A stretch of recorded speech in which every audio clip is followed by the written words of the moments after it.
अस्सलामुअलैकुम। ये हमारे पास चैप्टर नंबर 6 है, काइनेजोलॉजी। तो आप में से कुछ बच्चे कह रहे थे कि इसके इम्पॉर्टेंट बता दें। तो अच्छा देखो ना यार, काइनेजोलॉजी के ना आपके ना करिकुलम पे डिपेंड करता है कि आपके कितने चैप्टर्स हैं। सारे चैप्टर्स एक साथ में नहीं पढ़ाए जाते। 10 से 12 भी अगर आपके एक ईयर में हो ना, तो वो सारे ही काइनी के तो यार सारे ही इंपॉर्टेंट है, सारे ही इंपॉर्टेंट है। वाइवा के लिए कुछ भी सुना जा सकता है, रिटर्न में भी कुछ ना कुछ आ सकता होता है, ठीक है। लेकिन अब मैं ना आपको इसमें से बता देती हूँ। देखो क्वेश्चंस क्या क्या बन सकते हैं। यहाँ पे आप देख लो, हमारे पास चैप्टर नंबर 6 है रिलैक्सेशन, ठीक है। इसमें हमारे पास पहला टॉपिक आ जाता है मसल टोन का। मसल टोन में देखो, मसल टोन अब मेन क्वेश्चन है कि मसल टोन होता क्या है, उसकी डेफिनेशन, और जो है ना आपको ये पता होनी चाहिए कि मसल टोन क्या होती है, ठीक है। इतना आपने बता देना, इसकी डेफिनेशन जो है ना वो आपको आनी चाहिए। देन हम बात करते हैं पोस्चरल टोन के बारे में। पोस्चरल टोन क्या होती है, देखो ये अब इसमें लॉन्ग तो आने से रहा, आपको इनकी ना मेन डेफिनेशंस का पता हो। और ना MCQs बहुत आते होते हैं। अब ना आपके ज़ाहिर है, मैं कह रही हूँ कि पास्ट पेपर्स देखो, पास्ट ईयर्स में किस किस तरह से MCQs आए हुए हैं, कैसे रिपीट हुए हुए हैं, वो देखो। MCQs ना मोस्टली ये होता है कि मैंने जितने भी देखे हैं ना, लाइंस आई हुई होती हैं, लाइंस, ठीक है। लाइंस आई हुई होती है, उनमें से ही कोई ना कोई आंसर बन रहा होता है। कॉन्सेप्ट तो चलो जो है आपका चाहिए, लेकिन आपकी कहीं की रीडिंग करना भी बहुत ज़रूरी होता है। तो आप देख रहे हो कि मैंने तकरीबन हर लाइन को ही अंडरलाइन किया हुआ है, ठीक है। तो है ही ऐसी चीज़ को इसको देखना पड़ता है। MCQs वगैरह बन के आ सकते हैं।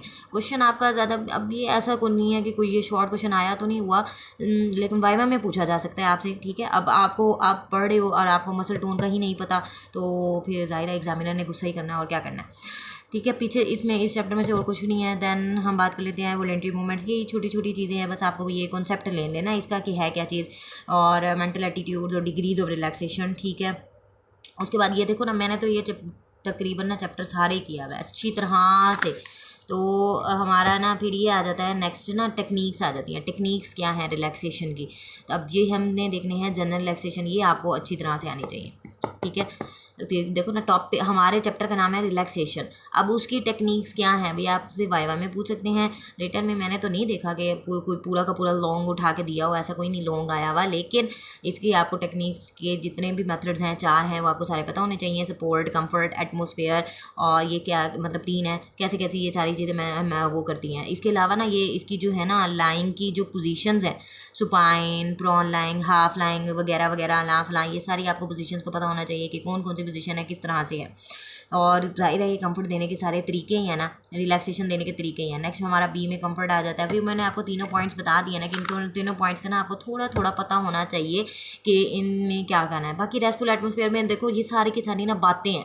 कोई भी आपके पास पेशेंट आ रहा है, कोई मरीज़ आ रहा है, अब आप उसको कैसे रिलैक्स करोगे, आप अपने आप को देखो, आप कैसे रिलैक्स करोगे। कैसा आपका कमरा होना चाहिए, थोड़ी सी डिम लाइट होनी चाहिए, शोर नहीं होना चाहिए, विंडो होनी चाहिए, ताज़ी हवा आनी चाहिए, ये सारी बातें आप इसमें देखोगे। सर्दियाँ हैं तो कंबल सही होना चाहिए, ठीक है। और ठंड नहीं लगनी चाहिए, कमरा कुछ इस तरह से हो, बिल्कुल ब्राइट लाइट ना हो कि धमक वाली की आंखों में पड़े, और बिल्कुल ना जलन हो, इस तरह से ये सारी ना आप इसको पढ़ोगे ना, रेस्टफुल एटमोसफेयर का टॉपिक आपको आप पढ़ोगे ना, आपको पता चल जाएगा इसमें कुछ भी नहीं है जो आपको याद करना पड़ेगा। एडिशनल मेथड्स आ जाते हैं जी, वो हमने देखी थी जनरल मेथड्स, ठीक है। ये एडिशनल मेथड्स हैं प्रमोटिंग रिलैक्सेशन के। वो क्या है, कॉन्शियसनेस ऑफ ब्रीदिंग, और ये तो बहुत मज़े का मेथड है, ये तो मैं रोज़ करती होती हूँ। इसमें ना आप अब देखो ना, आप कुछ भी पढ़ो ना, पहले खुद पे अप्लाई करो, वो चीज़ आपको ज़्यादा याद रहती है। Consciousness of breathing, progressive relaxation, और ये आपको याद करनी पड़ती हैं, ठीक है। ये आपको याद करनी पड़ेंगी, आपको ये सारी चीज़ें पता होनी चाहिए। आप देखो, फील्ड ही ऐसी है। आपके पास पेशेंट आता है, आप उसको कैसे रिलैक्स करोगे, आपको तरीके नहीं आपके, आपको मेथड्स नहीं पता, टेक्निक्स नहीं पता, आप कैसे उसको ट्रीट करोगे, ठीक है। तो ये सारी चीज़ें आप चाहे, हमने देखो पेपर के लिए सिर्फ एक नहीं पढ़ना होता, चीज़ें आपने सीखा क्या, ठीक है। तो आपको ये सारे मेथड्स पता होने चाहिए। प्रोग्रेसिव रिलैक्सेशन क्या है, कंट्रास्ट मेथड क्या है, आप किस तरह से रिलैक्स कर सकते हो। बल्कि रिलैक्सेशन तो आप बल्कि और ही करो। मेडिकल स्टूडेंट को जितनी थकावट होती है, किसी को नहीं होती, तो फिर खुद को रिलैक्स आपने कैसे करना है, आपको पता होना चाहिए कि खुद को रिलैक्स कैसे नहीं। ये सारे मेथड्स आप खुद पे अप्लाई करके देखना, आपको ज़्यादा जल्दी याद हो जाएंगे, ठीक है। नेक्स्ट हमारे पास आ जाती है जी, ये है फिजियोलॉजिकल रिलैक्सेशन, ठीक है। इसमें भी ना मतलब ये इतनी ज़्यादा कोई रिपीट नहीं होती है, ठीक है, मतलब फिर भी पढ़ लेना। बाकी पैसिव मूवमेंट नहीं है, लोकल रिलैक्सेशन के मेथड्स आ जाते हैं। पॉइंट्स देख लेना कि किस तरह से दी जाती है लोकल रिलैक्सेशन। उसके बाद है for the relief of spasm, हाँ ये इंपॉर्टेंट टॉपिक है।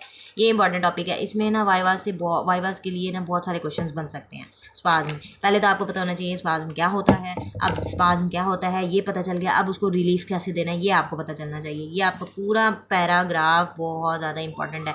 ये मैंने एक दफ़ा ब्लू से लाइनें लगाई हुई हैं, फिर एक दफ़ा मैंने रेड से लाइनें लगाई हुई हैं। मतलब इतना ज़्यादा जो है ना, ये हमने इसको रट्टा मारा था और मारना पड़ा था। फिर इसके अलावा preventing and combating adaptive shortening, इसमें से ना काफ़ी सारे MCQs भी बने थे। ये वाला नीचे वाला टॉपिक है, इसमें से ना काफ़ी सारे MCQs भी बन जाते होते हैं। और शॉर्ट में से तो ऐसा कोई नहीं आया हुआ, लेकिन इम्पॉर्टेंट है ये चैप्टर रिलैक्सेशन का। ठीक हो गया। और ये देखो ना, ये अभी बेसिक्स है। अभी आप कहीं नहीं पढ़ोगे, फिर उसके बाद आप अगले ईयर्स में जाओगे तो फिर बायोमैकेनिक्स में आपको पता चलेगा, फिर थेरा ये वो होते हैं, सब्जेक्ट्स होते हैं। तो काफ़ी सारी ऐसी चीज़ें होती हैं। आपको ये ABC है, समझो ये ABC है। अच्छा, हर एक का अपना डिफरेंट होता है। किसी को फर्स्ट ईयर में पढ़ाई जाती है काइनी, किसी को जो है ना फर्स्ट ईयर में नहीं भी पढ़ाई जाती, लेकिन फिर भी ये मेन चीज़ें हैं। और 3 पेजेस का चैप्टर है, कुछ नहीं है इसमें ऐसा जो कोई भी मुश्किल हो। आप लोग बता दो कौन सा टॉपिक आपको मुश्किल लग रहा है, किस चीज़ की आपको समझ में नहीं आ रही है, तो वो मैं आपको जो है ना एक्सप्लेन कर दूँगी।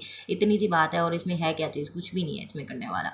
मतलब कि ऐसी बात नहीं है कि कुछ नहीं है करने वाला। मैंने आपको जैसे कहा है ना कि ये आपकी बेसिक्स हैं और आपको ये आनी चाहिए। ठीक है, तो आपने अपने आप को इसके हवाले से तैयार करना है कि सिर्फ आपने पेपर में नहीं लिख के आना, छाप के नहीं आना। पास तो चलो फिर भी हो जाओगे, आपने इसको अप्लाई कैसे करना है। ठीक है, फ्यूचर में आपकी ये सारी चीज़ें काम कैसे आएंगी, इस हवाले से आपने चैप्टर्स को रीड करना होता है। ठीक हो गया।